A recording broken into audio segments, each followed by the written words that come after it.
I'm feeling good, man. It's the weekend. Obviously, big game tonight here in New York. You can feel the energy sort of shift in the city from game one to game two, from excitement and euphoria to like cautious optimism and just like, all right, that was crazy, but you know what? Like, we still believe in the squad, still believe in the team. It's been raining here the past couple of days, so it's kind of tempered down like the outsideness of everybody that I think we got in the first two rounds. So just to give you a little vibe check of what it's like out here in the New York, New Jersey area before the big game two tonight in the Garden.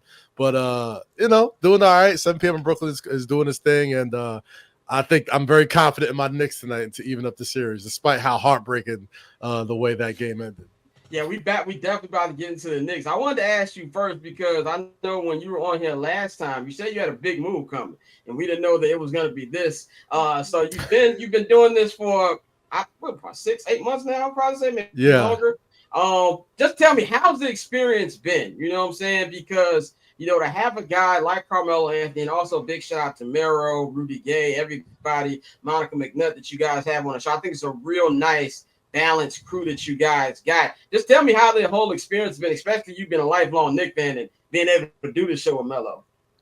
Man, personally speaking, I always tell people I got to pinch myself every episode that I can't believe I'm sitting in between these conversations of athletes that I've followed most of my adult life, right? Like Carmelo Anthony is no secret how big of a fan I am of the Knicks, and Melo is a big part of that.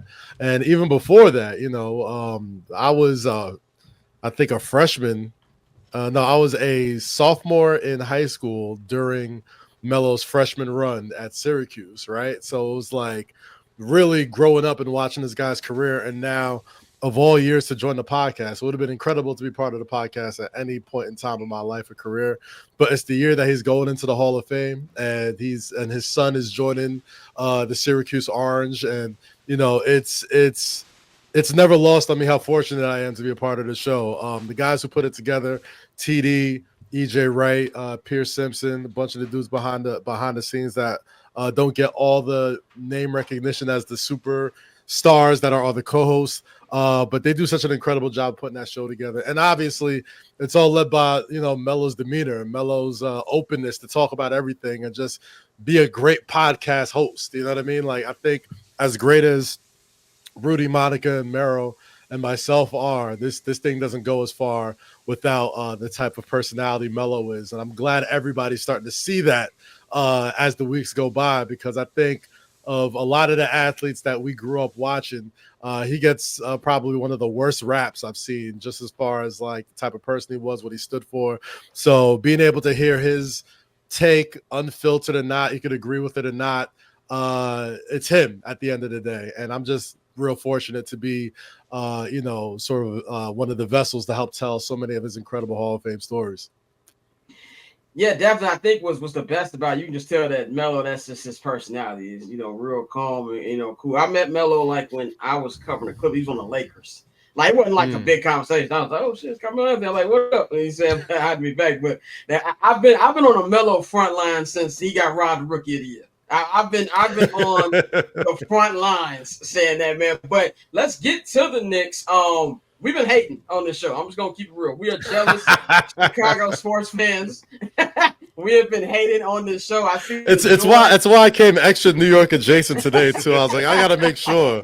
I got to make sure they know exactly who's called in today. Yeah, like I've been watching Last Dance again. Like, please, I had a good childhood. I want it again, but our ownership don't care. But what has it been like watching this run? I think when you guys got Karl Anthony Towns at the beginning of the year, I know we said on this show that this is a team that could go to the finals, but the regular season was a little rocky to the point where I was like, I don't know. Detroit. We did a whole thing about Detroit and their crowds that Knicks fans were not happy about in my TikTok mentions. That we were like, oh, I think it's going to be a pretty, which it was a long series. But how you appreciating this run? Where to the fact where there's no LeBron in your way, there's no Jokic, there's no like real big three. Took out the Celtics. Just how's this run been for you? It feels great, honestly. I mean, we've known each other for a long time, Scott and JR, and I think either through personal interactions or just on social media how hard it's been being a Knicks fan for the past couple of decades, right? But Definitely. this year, I'll tell you, man, like this is gonna sound a little arrogant or a lot of chest puffing or whatever, but if you're asking me at the point of that trade, would you be surprised that the Knicks are in the Eastern Conference Finals? I would say no. I said once they made that trade for Karl Anthony Towns and locked in with OG, because there was still some trepidation about him, returning to the team, how much he was going to be worth, and of course, if he was going to stay healthy. But if you would have told me in the beginning of the year you're going to sign Karl Anthony Towns, OG's going to play, have a pretty healthy season, and he got another year of Jalen Brunson, I'm like, they should be in the conference finals. Now, the regular season, it's why all those Celtics and Cavs games are so frustrating, right? Because you put a team together legitimately to beat these teams. I'm not so much Cleveland because I think they surprised people a little bit as far as being like the top team in the Eastern Conference, but definitely the Celtics. You put a team like the Knicks together specifically to beat them, especially when you get Karl Anthony Towns to go up against a guy like Kristaps Porzingis and of course the wings to match Brown and Tatum. So every one of those regular season games hurt like hell, but by the third and fourth ones, it felt very much like that Giant season against the New England Patriots. So the Patriots was undefeated and they was getting dog walked by the Patriots every single week. But that last week 17 game against the Giants, they showed that like, yo, they bleed, right? And that's kind of the same thing that the Knicks did in the last regular season game against the Celtics. They took them to overtime and basically showed like, yo, these guys bleed. And I think as it came out in the playoffs and as the matchups happened, obviously you got to be fortunate with the way that things went and the way the ball bounced in the first two games. But you couldn't, I'm not terribly surprised that the New York Knicks are where they are right now. They've been building towards this since 2019, since really when Julius Randle came to the franchise and they started to really have a sustained amount of playoff success that you kind of see from the contending teams. Knock on the door a little bit, and then eventually the door sort of knocks down. So obviously, getting out of the second round was a big thing with the Knicks, and I felt like once they got past that, and you look up and you don't see any real juggernauts left except over in the Western Conference, you feel really good about it. So I'm enjoying it, and more than enjoying it, knowing that this is the first year of this crew and this core that they're going to get multiple cracks at it with this nucleus. And, unfortunately, the Jason Tatum injury really opens up the Eastern Conference next year as well. So not only am I enjoying this run, but it makes me feel like, all right, if God forbid they don't get it this year, you think within the next 3 or 4, they're taking one of them, especially when you got Jalen Brunson running point, Karl Anthony Towns playing the way he is, and just the overall rise of that team. So I couldn't be happier and prouder of those guys, man. It's so much fun to watch. Definitely, man. Let's talk about game 2, man. Game 1, you guys got another villain here, man, and Tyrese Halliburton. As soon as I saw this picture right here, I was like, he's thirsty. Like I knew exactly. Like I fell asleep. I fell asleep. I just came back from doing OTAs for the Bears. Football season started, and I was all, the Knicks got this. Stay up like 20. I'm going to sleep. So I woke up and I was like, I know they don't say it's a tie game. So for him to come back, I immediately knew his foot was on the line. So I was like, I don't know, he's doing too much. But that was it was one of those games where I feel like the Knicks played a really good game up until that 4-minute span. Is there any nightmares about, like, I feel like this Pacers-Knicks rivalry has been going on for 30 years. Last time you guys were in the conference finals was against this team, and then last year having that long 7-game semifinal series. What's it been like going against this guy, Tyrese Halliburton, and he's kind of giving Knicks fans some reminders of a former Pacer and Reggie Miller? All I can say is a worthy adversary. That's a worthy adversary right there, Tyrese Halliburton. I can't even there's like an inherent hate for Trae Young, right? Like I think it's the hair. I don't know what it is about Trae, but he's just very unlikable. And I think it's more than Knicks fans at this point, right? Like he doesn't really get voted into All-Star games, doesn't really get voted into like player games. So like it's not just us, right? Like, but Halliburton, I kind of have more respect for him as a Knicks villain just because of the way he sort of carries himself, the way he plays the game. Lowest the key is like even his story, where it's basically like folks saying he's the most overrated player in the league, and the run he's going on now, and just the style of play of the Indiana Pacers, I gotta respect, right? Like, take away the way the game ended. That's a great game of basketball that we're watching. Like, it's back and forth, great shot making, like ethical hoops. You talk about ethical hoops over here. I don't mind losing to a team due to ethical hooping, right? The reason why I didn't like the Celtics and didn't like the Pistons, because it wasn't like they're trying to beat the Knicks. It was trying to game the system, like hack a Mitch and just doing all these weird things with Brunson and just the weird sort of like tricks of the trade that shows you can't out talent them. The Pacers have shown that they can out talent you, and Tyrese Halliburton, the way he carries himself. And even honestly, I wasn't even mad at the choke. I'm like, yo, you hit a shot like that, you come back that from a lead that big, and you get the basketball guys that shot upon you that day to drop the ball right over the back rim like that after such a miss. You can do whatever you want. So all that being said, I'm glad it was game 1 and not like game 5 or something. If it was like game 5 or 6, I'd be sick to my stomach. I'd be like, there's no way they can mentally come back from this. But the one strength of this Knicks team is that they have mentally bounced back from so many gut-wrenching losses over the season and even in these playoffs that, you have faith that they'll at least bounce back and get the split tonight. Having Jalen Brunson on your team, if you roll the ball out and tell me the odds and say, yo, you're going to be up 14 points with 3 minutes left, and Jalen Brunson has the ball, I'm taking those odds again every single time. Like, I don't expect Jalen Brunson to have another 7-turnover game. I don't expect Jalen Brunson to have another 5 fouls game.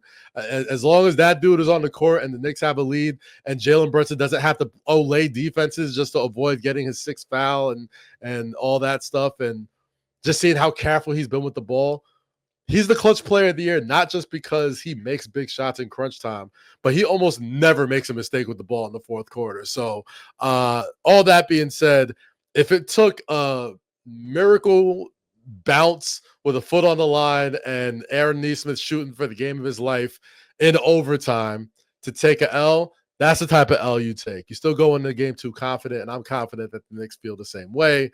So we'll see how it goes, man. It's going to be a long series. So it's going to be a long series, and this one, as I'm calling the YNECF, the Young Nigga Eastern Conference Finals, the Young Nigga Conference Finals. But what are you? Where are you as a Knicks fan feeling about the finals? Like, if you had to put a percentage on it, now that y'all in the Final Four, what percentage number would you put on your Knicks finally doing something that they have not done since any of us has been alive or even thought about? Now, you talk about getting to the finals or winning the NBA championship? No, winning it. I want to know how you feel about the chances of winning it. I'll go on the safe side and say right now the Knicks have I give them a 30% chance of winning it all. Right? Are we gonna Steiner math it? I'm a Steiner math it. They got 30% chance of winning at the conference finals, because you bring in the Minnesota Timberwolves and you love Anthony Edwards, but you slice his chances in half because they went down 2, and then you add the Oklahoma City Thunder to the mix. That gives the Knicks a 33rd or the 3rd chance, and the Minnesota Timberwolves have a 7.13% chance of winning. Got the full math. Oklahoma City Thunder, the Indiana Pacers, the way they go. Nah, but I'll say this, man. The Knicks, I do think right now, have the best shot at winning an NBA championship than they have in my entire adult life. I think they have the health, which is big. They have the coaching. They have the guard, the temperament of the team to do it. And outside of, I don't see any team that the Knicks should fear left in the NBA, whether it's the Timberwolves or the Thunder. Now, the Thunder have looked unbelievable in the Western Conference Finals, but at the end of the day, they did what they had to do. They won 2 home games at their home court. We'll see what Minnesota does, but just judging from that, they look like a steamroller right now. Like, Indiana or New York comes out, they're gonna have a tough time against the Oklahoma City Thunder. But I say it to say this New York Knicks team is so mentally strong, mentally tough, has been through the ringer. And on top of that, I think one thing that we're really not, paying much attention to or really giving great credence to is how great of a road team the New York Knicks are. They go on the road and perform just as well as any team out there. And even in these playoffs, all of their huge wins this postseason have been on the road. So dropping game one doesn't necessarily shake my entire faith that the Knicks can get to the conference finals and possibly win it. To the NBA finals to possibly win it. But I do think it's going to be.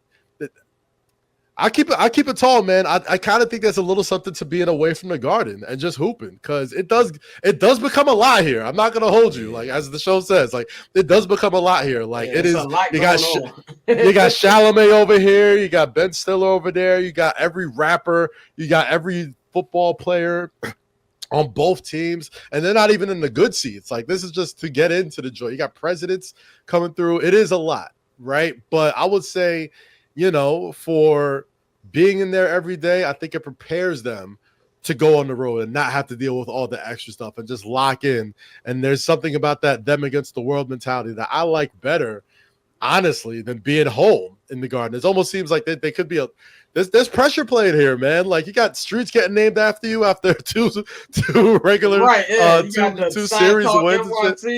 It's a lot. It's a lot. It's a lot when it comes to playing here in the Garden. And granted, they have roses to the occasion on more than one occasion, but I do think there's something to this Knicks on the road that truly separates them from the rest of contenders. I think they're the most dangerous road team left in this conference playoff. So them against anybody, I like my money on them, especially with JB with the ball.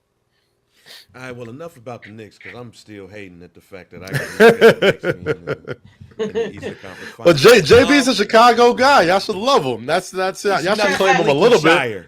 He's a little bit Chicago. I got a rule. Yeah, we asked what high school you went to. Like it's a gang. Like if you didn't go to Chicago public school, like we give D-Wade a pass because he grew up on the South Side. He just went to the suburb school. It's a little further away from the city. He went to Stevenson. The fact that the name of the city you from is Lincolnshire tells you enough, all right? Yeah. Lincolnshire sounds like money. Ain't nobody out there yelling loose squares. I'll tell you this. All right, so I'm gonna ask you, Chicago folks. This is kind of blasphemous. But Jalen Brunson wins an NBA title this year. Does he get a statue in Chicago before D Rose? No, but we claim him. Hell no, but we're claiming him. Yeah.